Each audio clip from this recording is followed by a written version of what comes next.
Hola, buenas noches, ¿cómo están todos? Hola, hola. Hola, ¿cómo están? ¿Todos bien? Bien. Me alegro. Antes de empezar, les quiero comentar una cosa. Necesito que en el chat, ¿sí? Cada uno de ustedes pongan su nombre completo y su número de teléfono. Así los tenemos y podemos eh, mandarles el material, ¿sí? Eh, Vamos a pedirle a Daniela. Daniela, haces una pequeña oración, puede ser, ya que estás ahí. Sí, recién estaba ingresando. Bueno, No tengo mucha voz. ¿no No me sé si se va. escuchás? ¿No me escuchás a mí? No, que no tengo voz yo, que estoy medio Ah, engripada. no importa. Dios va a Bueno, escuchar, así que dale, empiezo. dale. Papá, te doy gracias por este día, Señor. Te damos gracias, Señor, porque tú nos vas a enseñar, papá, de tu palabra, Señor. Que el Espíritu Santo traiga revelación a nuestras vidas, Señor. Habla a nuestros corazones, Jesús amado, en el nombre de Jesús. Gracias, Señor. Gracias por la vida de Dani, Señor amado, que va a estar trayendo esta palabra, Señor. En el nombre de Jesús, Señor, te invitamos, Señor, a que tú, Señor amado, obres en nuestros corazones. En el nombre del Padre, del Hijo y del Espíritu Santo. Amén. Amén. Bueno, eh, como les decía, quiero que cada uno ponga su número, por favor, y su nombre completo, así podemos mandarles el material. Ahora denme un segundo que estoy tratando de ver cómo hacer para compartir pantalla. Si alguno me quiere ayudar, Hola Daniel, recién me sí. pude conectar. Bueno, bienvenidos. A todos, bienvenidos. Ya. Hola. Tu nombre. Algo ha cambiado acá, por lo cual no puedo compartir pantalla. Bueno, Dice que solo vos podés compartir pantalla, Dani. sí, sí, pero tengo que encontrar dónde está el botón para compartir Ajá. pantalla. Que antes lo tenía en un lado y ahora no lo tengo en otro lado y no lo puedo Ujú. encontrar. Bien.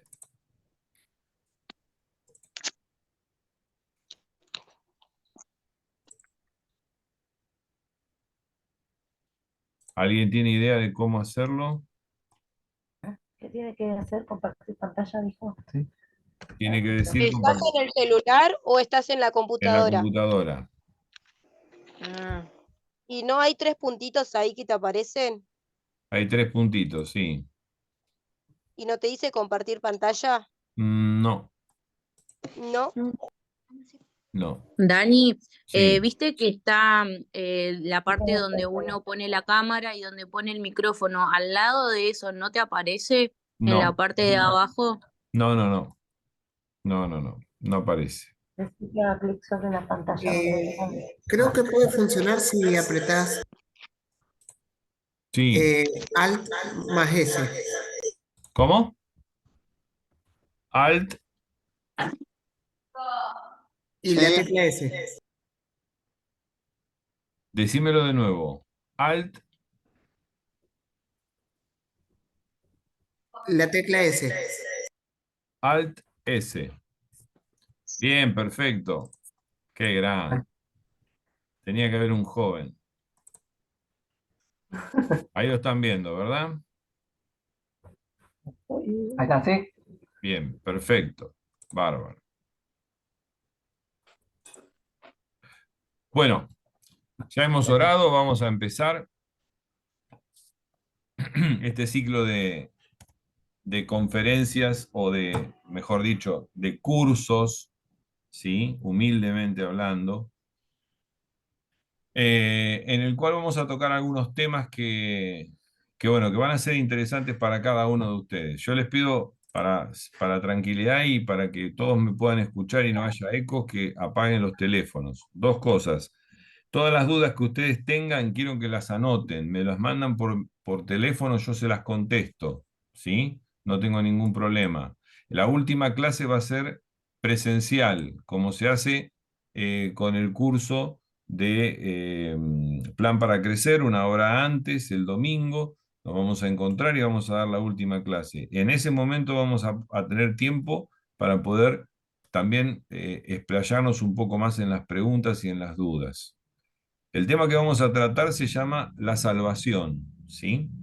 Entender cuál es el plan perfecto de Dios para nosotros. Aquellos que hicieron el plan para crecer, seguramente escucharon un poco sobre la salvación. Bueno, esto es profundizar un poco más sobre este tema fundamental, ¿sí? La salvación fue un método que encontró el Señor desde antes de la creación del mundo, ya estaba planificado para que nosotros podamos acceder a ser criaturas nuevas, ¿sí? A poder quitarnos algo que entró al hombre desde el principio de los tiempos.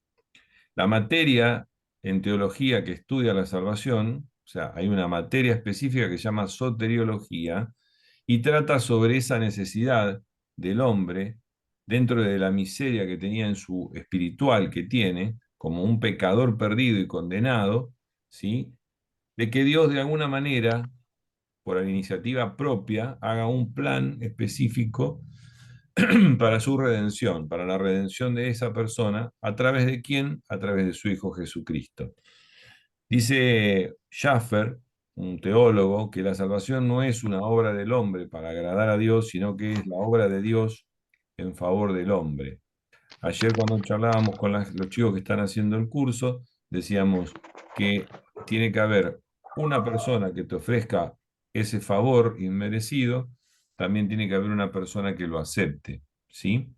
Y eso es fundamental. Si no existen esas dos posibilidades, no va a haber salvación. Entonces depende completamente de la gracia de Dios, sin tener en consideración ningún mérito humano.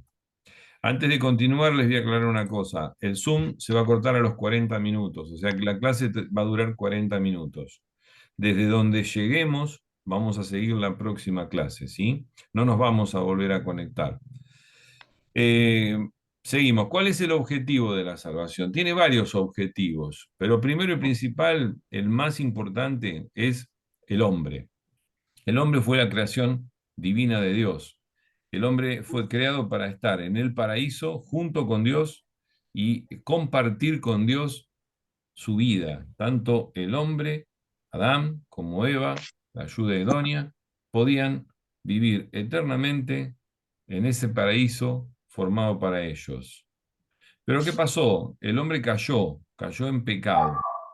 El pecado se convierte en una mancha, en una separación, en una suciedad, en algo que hace que lo separe completamente del Creador, ¿sí?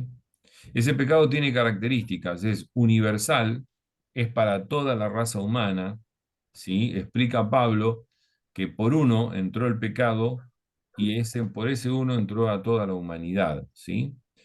El único que no fue pecador, ¿quién fue? Jesús. Jesús era libre de pecado y debía ser libre de pecado para poder llevar a cabo este plan de salvación, ¿sí? El pecado produce culpabilidad, ¿sí? Somos culpables y tenemos consecuencias eternas.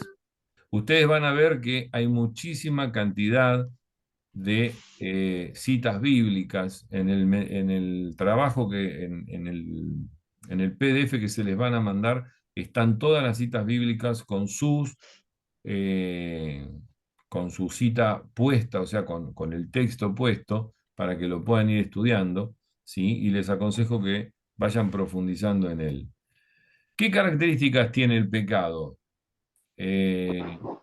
Como primera característica es una ofensa contra la santidad de Dios. La palabra utilizada en griego para el pecado es amartia, que se traduce como errar al blanco. Imaginémonos en una cancha de tiro al blanco con arco y flecha, tenemos un blanco y agarramos la flecha, apuntamos al arco y en vez de pegarle al arco, la flecha pasa de largo. Eso es lo que hacemos nosotros como seres humanos, pecadores, y eso es el pecado, es errar al blanco. ¿Cuál es el blanco? El blanco en realidad no es un blanco que está ahí y que tiene una formita de circulitos. El blanco es la ley de Dios. El pecado es errar a la ley de Dios. ¿Y por qué ofende la santidad de Dios? Dios es santo y nos hizo santos. Cuando empezamos a no pegarle al blanco, al apartarnos de la ley de Dios, ahí nos convertimos en pecadores.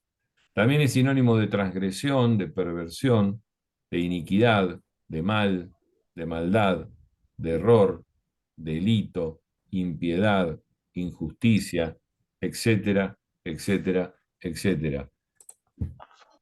¿Qué consecuencias trajo el pecado para el hombre? Tanto para el hombre como para el mundo. Primero y principal trajo una consecuencia muy importante para la creación, porque la creación hermosa quedó totalmente contaminada, frustrada, sujeta a qué? A la vanidad del hombre, nos dice Pablo. Para la raza humana trajo maldición a la tierra. Dios dijo que a partir de ese momento la mujer parirá con dolor, entonces trajo dolor para la mujer en la procreación y también trajo una completa y continua inclinación del hombre hacia el mal. Si ustedes ven y observan a un nene, ¿sí? Préstenle atención que un bebé cuando está empezando a caminar, vos le decís que no meta los dedos en el enchufe y va y mete los dedos en el enchufe. Tenemos una inclinación a las cosas malas, a hacer lo malo. A cualquier persona se le ocurre o le pasa por la cabeza hacer cosas malas, ¿sí? Tenemos ciertas limitaciones que cualquier psicólogo los explicaría como eh, barreras, ¿sí? Que si tenemos ciertas enfermedades, esas barreras pueden levantarse y podemos hacer el mal, pero bueno, básicamente quiero que se lleven ese concepto. Tenemos una inclinación hacia hacer las cosas malas. Y la consecuencia más importante es la muerte. Acá está puesto en 3 puntos. Yo voy a hablar primero de la muerte física, ¿sí? La muerte física es la separación de nuestra parte material del cuerpo de la parte espiritual. Tanto el hombre es tripartito, tiene un cuerpo, un alma y un espíritu. El cuerpo va a ir al polvo porque del polvo viene. ¿Mm? Y el alma y el espíritu van a ir a Dios, ¿sí? Y van a permanecer allí esperando la resurrección en los tiempos postreros y el juicio para la salvación o para la condenación. Hay 2 caminos, ¿sí? Pero la muerte física entra al hombre a partir del pecado. Es una consecuencia del pecado. Y después tenemos la muerte espiritual. La muerte espiritual, ¿sí? Es la otra consecuencia del pecado, que es que ¿Te gusta el curso o te aburre? quedamos separados de nuestro Dios, hemos perdido parte de esa relación que teníamos con Dios, y mientras nuestro espíritu está en pecado y no está en Cristo, que es el objeto de la salvación, estamos muertos espiritualmente en vida. ¿Mm? Básicamente, esa tercera parte de nosotros, que dijimos cuerpo, alma y espíritu, ese espíritu está anulado. Cuando leemos el Génesis, en el primer capítulo dice que Dios, dice, creamos al hombre a imagen y semejanza. Pero ya en el capítulo 5 habla de el hombre creado a semejanza. Lo que se pierde por la muerte espiritual es esa imagen que tenemos de Dios. Esa imagen se desdibuja, ¿sí? Es como una foto que se fue borrando. Nuestra imagen de Dios se fue borrando. Cuando aceptamos a Cristo en nuestro corazón, volvemos a tener una leve mejoría en esa imagen y en el proceso que empieza a pasar, que es la santificación hasta el día que estemos en su presencia, la imagen va a ir formándose nuevamente. Por último, tenemos el otro tipo de muerte, que es la muerte eterna o segunda muerte.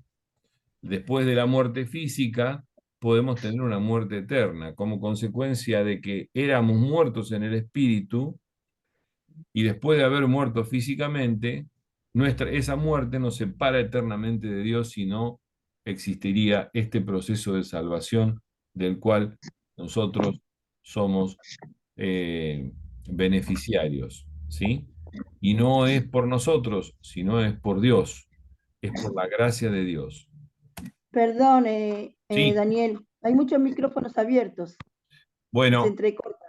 ¿puedo pedirles a cada uno que apaguen el micrófono? De esa manera no vamos a tener tantos ecos, ¿sí? Y me van a poder escuchar mejor. Perdón que Cierren, interrumpa. cierren los micrófonos. Denle. Dani, vos los podés silenciar a todos y cuando alguien quiere hablar, vos los podés sacar el silencio para que no sea tanto lío capaz. Bien. ¿Cómo hago para silenciarlos todos? Ah, Vas a donde están los participantes, Dani, abrís sí. ahí y vas apagando todos los microfonitos. Bien. ¿Dónde están los participantes? Ah, perfecto.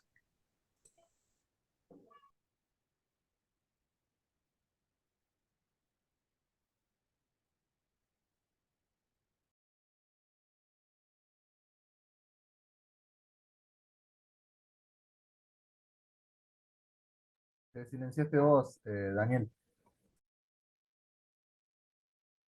Apagué yo. Bueno, ¿vamos bien hasta ahora? Sí, ¿Sí? sí. Continuamos. ¿En qué se convierte el hombre pecador? A ver, cuando Adán y Eva pecaron, se convirtieron en una cosa, un elemento de la naturaleza más, un enemigo de Dios, hijo de la ira, esclavo del pecado, muertos en delitos y pecados, sujetos a condenación eterna. Cuando Adán y Eva pecaron, y a través de ellos entró el pecado a la humanidad y hoy somos pecadores, dice don Francisco de la Cueva, un teólogo muy conocido, muy importante, dice, significa que el hombre ha perdido la radical orientación espiritual hacia Dios por culpa de su egocentrismo, de su autosuficiencia y de su carácter rebelde, y que no puede cambiar por sí mismo su carácter ni su conducta, de modo que sea capaz de amar a Dios sobre todas las cosas y de cumplir su santa ley. En este aspecto no puede realizar ni siquiera un solo acto que alcance a nivel moral prescripto por Dios. Cuando hablamos de las leyes de Dios, cuando hablamos de que pecar es cerrar al blanco y no cumplir con las leyes, estamos hablando de los 10 mandamientos, ¿sí? Que cuando Dios se los da a Moisés, sabía perfectamente que el hombre no los iba a poder cumplir nunca, ¿sí? Y el mandamiento agregado por Jesucristo, o el nuevo mandamiento que Jesús nos dejó, es amar a Dios por sobre todas las cosas, ¿sí? Y a nuestro prójimo como a nosotros mismos. Y si sumamos ese mandamiento, tampoco lo podemos cumplir. No estamos capacitados moralmente y tenemos ese egocentrismo y autosuficiencia que nos impide poder cumplirlo. Sí, moralmente es difícil que cualquiera pueda ir y decir, yo no voy a matar a nadie. Perfecto, pero sí vas a tener envidia, sí vas a desear cosas que no corresponden, vas a desear a ver el cuerpo de otra mujer o el cuerpo de otro hombre, si sos mujer, y desearlo, y eso es pecado. Ayer Fabián hablaba mucho de cuánto tiempo hace que no te sentás a ver cuál es el pecado que vos tenés y cuál es el pecado que, bueno, que tenés que pedir perdón a Dios por él. ¿sí? Eh, entonces, como habíamos dicho, Dios nos da a través de la gracia la salvación. ¿Y qué necesita el hombre para esa salvación? El hombre necesita estar, dejar de estar bajo el poder y control de Satanás, ¿sí? ¿Cómo podemos estar fuera de ese poder de Satanás? La única opción que tenemos para poder estar fuera del poder de Satanás es estar bajo el poder de nuestro Señor Jesucristo. El hombre es incapaz de lograr su salvación y de llegar a tener la altura moral que Dios nos demanda, ¿sí? Eh,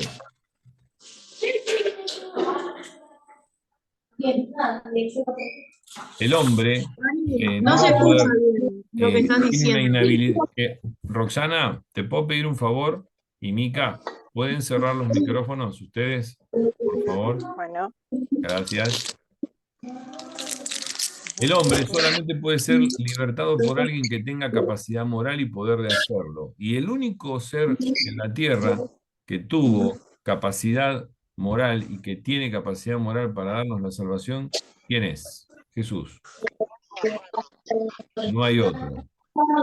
El hombre necesita de un mediador, necesita de una persona, ¿sí? Que sea mediador entre Dios y nosotros. Y esa persona, ¿sí? Únicamente puede ser Jesucristo. Ese mediador debía poseer la naturaleza y atributos de aquel ante quien él actúa y que asimismo participa de esa naturaleza y de esos favores.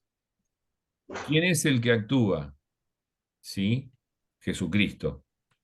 Entonces, lo que el hombre necesitaba era, de alguna manera, dejar de tener que hacer algún tipo de sacrificio y que alguien haga todos los sacrificios por él. Segunda de Timoteo, eh, capítulo 1, versículos 9 y 10 dice, Él nos salvó y llamó con llamamiento santo, no conforme a nuestras obras, sino según el propósito suyo y la gracia que nos fue dada en Cristo Jesús antes de los tiempos de los siglos, pero que ahora ha sido manifestada por la aparición del Salvador Jesucristo, el cual quitó la muerte y sacó a la luz la vida y la inmortalidad por el Evangelio. Cuando comienza el Evangelio de Mateo, dice, habla de Juan el Bautista. Juan el Bautista, ¿sí? Era un profeta que profetizaba que va a venir uno al que yo no tengo, no puedo ni siquiera atarle los cordones de sus zapatos, ¿sí? Pero yo estoy preparando el camino para aquel que va a traer salvación, el que los va a bautizar en el Espíritu, ¿sí? Él lo profetizó. Entonces, eh, el propósito divino de la salvación fue establecido desde la eternidad, profetizado a lo largo del Antiguo Testamento, ¿sí? Y llevado a cabo a través de la persona del Señor Jesucristo. Ese propósito salvador se divide en 5 etapas. En el don, primero en el eterno don de su gracia en Cristo. Dios, a través de la gracia, del regalo que nosotros no merecíamos, envió a su Hijo unigénito para que muera en la cruz. Tengamos en cuenta que la aparición de Cristo en la historia para abolir la muerte, ¿sí? Por medio de su muerte, de su propia muerte y su resurrección, fue algo que cambió históricamente el mundo, ¿sí? Y el hombre, por más que ha cambiado el mundo, ha cambiado el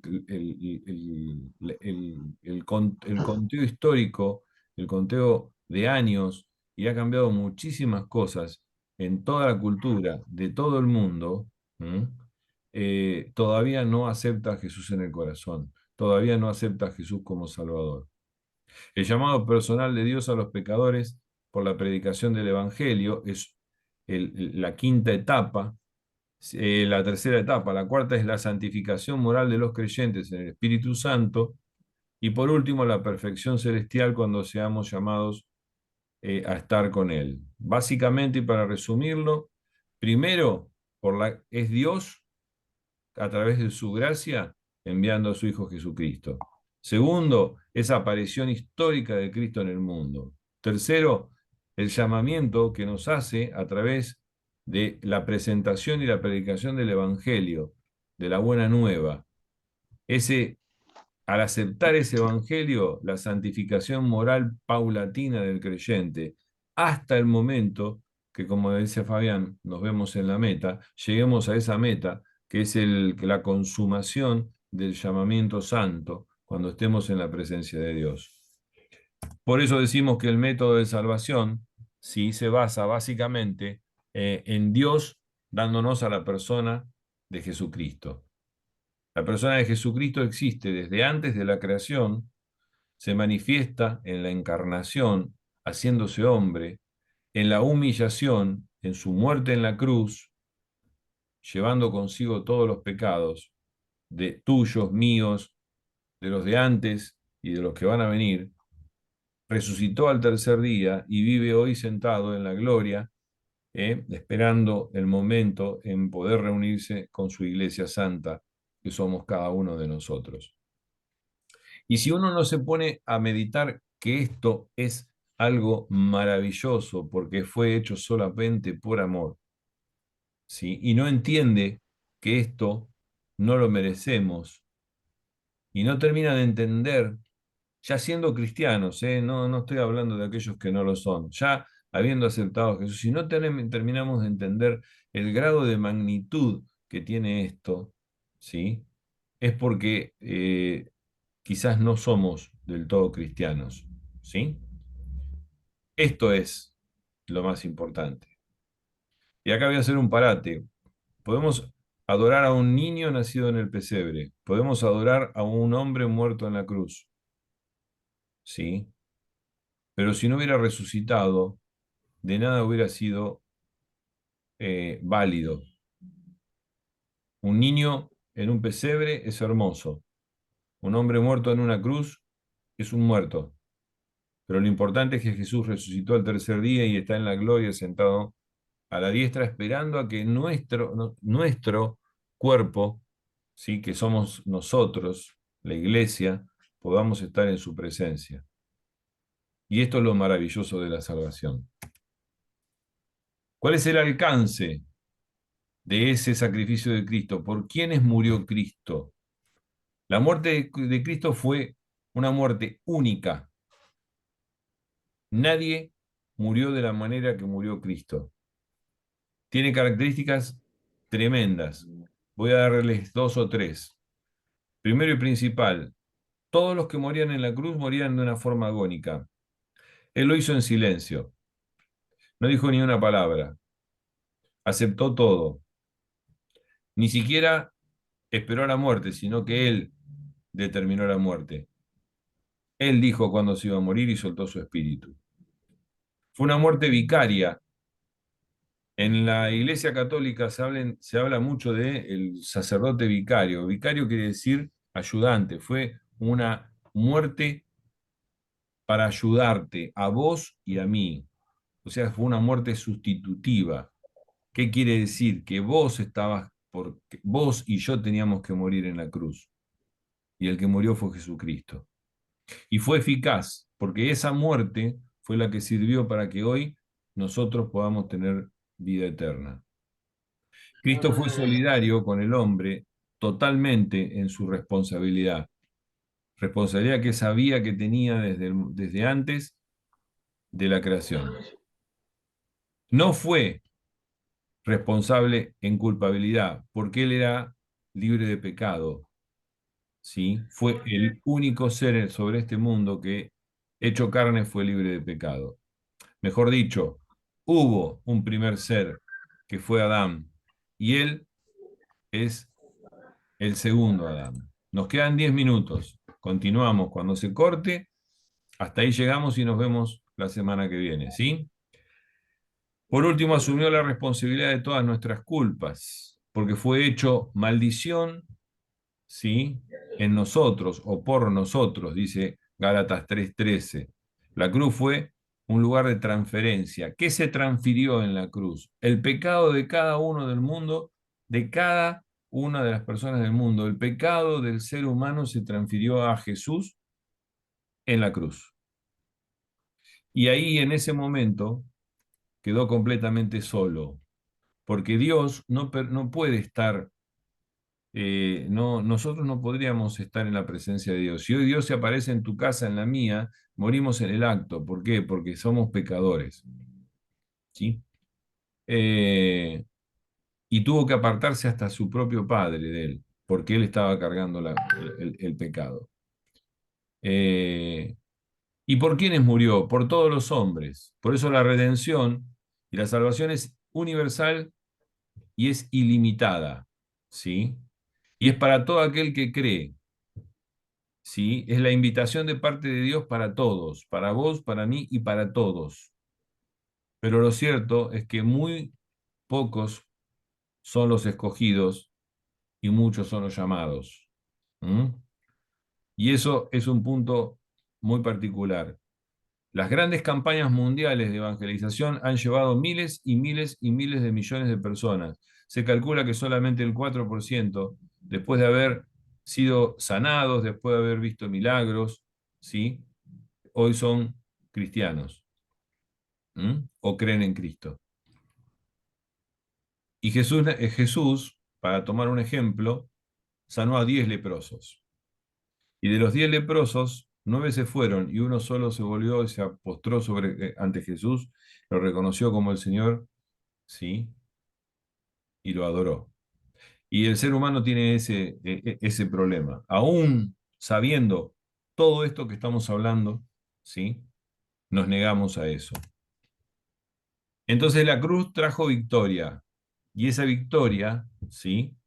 En la cruz es no, no tiene que ser tomado como un mensaje de muerte, porque hay muchas otras religiones que te dicen, no, porque la muerte en la cruz es muerte. No, no es muerte, es vida, ¿sí? Porque quitó la maldición y nos dejó una bendición, sacó un castigo y nos dio una victoria, ¿sí? El medio de la salvación es Dios hecho hombre, que muere para dar vida y al morir vence a la muerte. Victoria en la cruz. Porque la palabra de la cruz es locura para los que se pierden, pero para los que se salvan, esto es a nosotros, es poder de Dios, dice Pablo. El hombre se salva no por sus méritos, no por sus obras, sino por humillarse ante Dios y reconocerlo como su único Salvador. Pues está escrito, destruiré la sabiduría de los sabios y desecharé el entendimiento de los entendidos. ¿Dónde está el sabio? ¿Dónde están los escribas? ¿Dónde está el disputador de este siglo? ¿No ha enloquecido Dios la sabiduría del mundo? ¿Sí? El que se humilla será enaltecido. Ajá, perdón. La salvación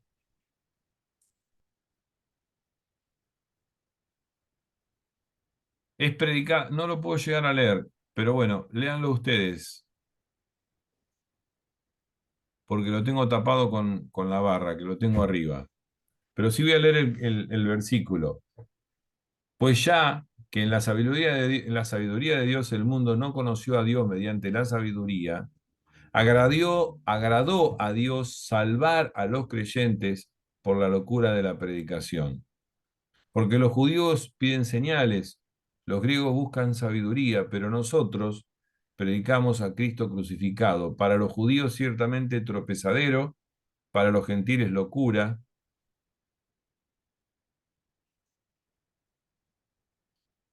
mas para los llamados, así judíos como griegos, Cristo, poder de Dios y sabiduría de Dios. ¿Qué quiere decir todo esto? Que no es para algunos, sino que es para todos, ¿sí? Es para los que eran judíos, son judíos, y para los que no son judíos.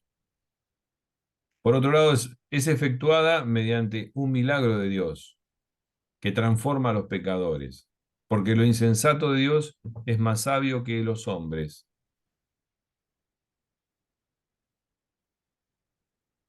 Celeste me dice, como que nunca paso la diapositiva. ¿Ustedes están viendo la presentación todos? No, Dani, vos sabés que No, no. quedó en la pantalla de inicio nomás. Si vos Ah, fuiste pasando las diapositivas, nosotros no la pudimos ver porque en algún momento tenés que compartir la pantalla para que la podamos ver. Pero ahí no ajá, te puedo ayudar porque no sé cómo hacerlo. bien. No, Entonces no. me están Compartirlo está escuchando, pero no compartiendo. están viendo las diapositivas. Claro, no. Bueno, yo las estoy pasando y las estoy compartiendo. A ver, ¿qué ven ahí? ¿Siguen viendo la carátula? Ahí sí pasó. Ahí sí pasó. Sí, Bien, ahora se ve. bueno. Esta era la diapositiva que estábamos viendo, ¿sí? Donde dije vamos un poquito para atrás. ¿Cómo fue la muerte de Cristo? Eh,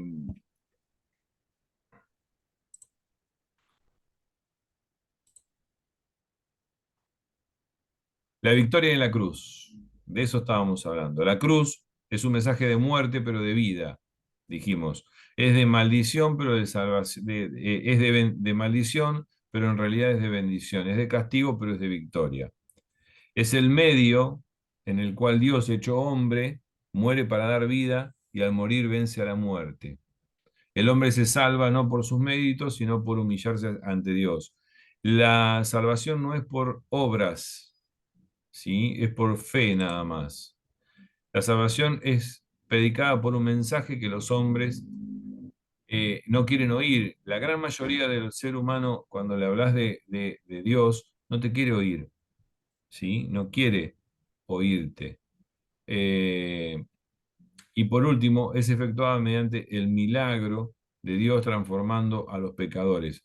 O sea, por más que nosotros muchas veces hablemos del Evangelio y le llevemos el Evangelio a esas personas, la persona tiene que estar permeable y es Dios el que hace el trabajo. ¿Mm? Sí, les voy a enviar también no solamente el PDF, sino las diapositivas. Quédense tranquilos. ¿Cómo fue la muerte de Cristo? La muerte de Cristo fue una muerte voluntaria, vergonzosa, violenta, vicaria, quiere decir sustitutiva, ¿sí? Nos sustituyó a nosotros, y victoriosa. Queridos amigos, los que tendríamos que haber muerto en la cruz éramos vos y yo. Pero lamentablemente, eh, vos, al morir, no ibas a ser salvo en la cruz, y yo tampoco. Entonces Jesús, voluntaria, vergonzosa, violenta y victoriosamente, se hizo vicario y nos sustituyó, y éramos nosotros los que teníamos que estar, pero estuvo Él ahí. Victoriosa, ¿sí? Hubo victoria sobre la muerte a través de la resurrección, ¿sí? Si no hubiera habido resurrección, no hubiera, eh, no tendría sentido nada, estaríamos predicando algo que no tiene, no tendría, no tendría objeto ni razón de ser, ¿sí? La doctrina de la resurrección es el valor primario, es lo más importante de la doctrina de la gracia. A partir del momento de la resurrección de Cristo, es el momento en el cual comienza eh, este proceso que estamos viviendo, que es el tiempo que vivimos, que es el tiempo de la gracia. Cristo venció a la muerte y nos ha hecho partícipes completos de su victoria. Por otro lado, tuvo victoria sobre Satanás, porque Satanás procuró impedir que Cristo muriera en la cruz, pero no pudo. ¿Sí? El primero que se fue corriendo del Calvario vencido fue Satanás y todas sus huestes, porque triunfó completamente en la cruz. Y también sobre la ley y sus efectos, ¿sí? Porque la ley era para el hombre, la ley era mucho más importante que cualquier cosa.